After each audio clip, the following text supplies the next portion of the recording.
Hey everyone, my name is Charlie and welcome to Fully Equipped. In chapter 4, Paul continues his theme of slavery versus sonship. He shows the church that we're no longer slaves to the world or the law. Now we are children and heirs. He warns the Galatians not to turn back to their former slavery. And he gives an allegory about how the sons of Abraham kind of demonstrate the gospel to show that we are children of God. So in chapter 3, Paul was talking about how we're justified by faith. And now he goes on to show what that means for us.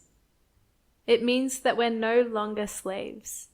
And that means that the Galatians, and us today, need to resist false teachings that tell us to try and work our way to God.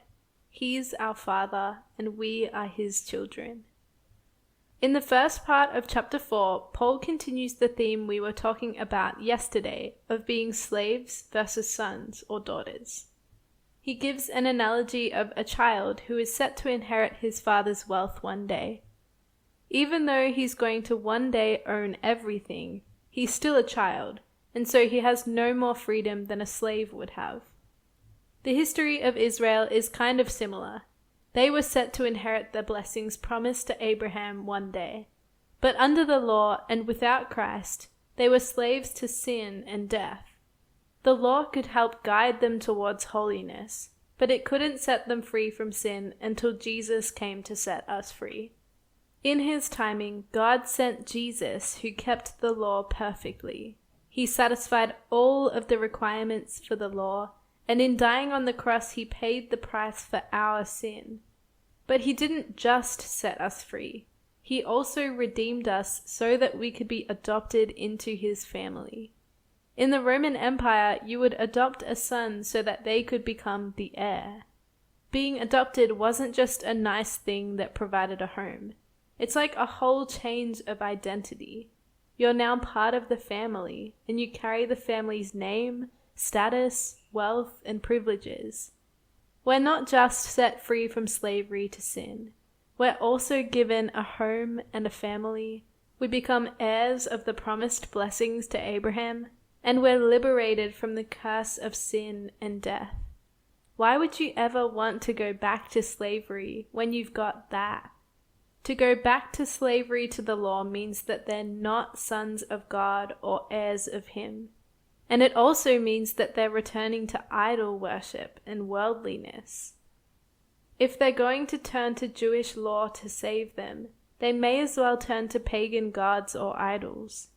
We're called to instead know God and be known by Him, to have personal relationship with Him, not just seek to earn our place in heaven. Note what Paul says in verse 8. Formerly, when you did not know God, you were enslaved to those that by nature are not gods. All of us are slaves to something. All of us worship something. It might be Jesus, it might be money, it might be people's opinion of us. The author David Foster Wallace, who was actually not a Christian, said this: "In the day-to-day trenches of adult life, there is actually no such thing as atheism. There is no such thing as not worshipping. Everybody worships. The only choice we get is what to worship. And the compelling reason for maybe choosing some sort of God or spiritual type thing to worship is that pretty much anything else you worship will eat you alive." This is a really interesting point, right? All of us are worshipping something. But if we worship money or fame or identity, it will never be enough for us. We're enslaved to those things, just like Paul is saying. Why would we want to live like that when we can worship God and live in freedom? Paul goes on to remind the Galatians of his time and ministry with them, and how different it is to these false teachers. He calls them to return back to the gospel that he preached to them, to live as he does in freedom from the law and by faith in Christ. He reminds them that when he came and preached the gospel to them, they loved him and approved of his message. He had brought them the truth. On the other hand, the false teachers came with deception. They're trying to make an exclusive group of people who follow the law and shut out anybody who won't conform. That's the concern of false teachers. Often it's about them when it should be about God. The final section of this chapter is a somewhat difficult allegory where Paul contrasts being a child of God with being a slave to the law and sin. There's a bit of context to this passage that's necessary to know.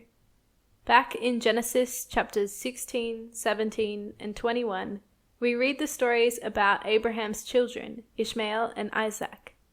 Abraham was married to a woman named Sarah, and they struggled to have children, even though God had promised to give Abraham many offspring. So Sarah gave Abraham her servant, named Hagar, to conceive a child so that Sarah could have a child through her. This was not part of God's plan or will, and they did this because they doubted his promises. But Hagar became pregnant with Ishmael, and her and Sarah did not get along after this. Hagar fled from Sarah, but an angel of God met with her in the desert and promised that God would make her son into a great nation. Later, God fulfilled his promise to Abraham, and Sarah conceived Isaac. Isaac was the one through which the whole nation of Israel would be born. So in Paul's allegory, Ishmael represents being a slave to the law and sin. Isaac represents freedom and inclusion in God's family. Ishmael represents trusting in the covenant of Moses, or in other words, the law that was given at Mount Sinai. Trusting in this covenant ultimately results in slavery and being excluded from God's family. Kind of like how Hagar was a slave and she and her son were sent away. Isaac represents trusting in the new covenant of Christ. Trusting in this covenant results in freedom and being included in God's family. Those who live in the way of Ishmael are what Paul calls present Jerusalem, the Jews and the Israelites who are still trusting in the law. Those who live in the way of Isaac are the New Jerusalem, the church. This is like what John records in the book of Revelation. He says, "And I saw the holy city, New Jerusalem, coming down out of heaven from God, prepared as a bride adorned for her husband." That's the church. And even though the Galatians and us today are not biological Jews, we become spiritual Jews in the sense that all people who believe in Jesus belong to the heavenly Jerusalem. We are the true Israel. This is something we'll go more into when we study Romans. Ultimately, Paul makes this analogy to show them that these so-called Christian Jews are persecuting true Christians, just like Ishmael did to Isaac.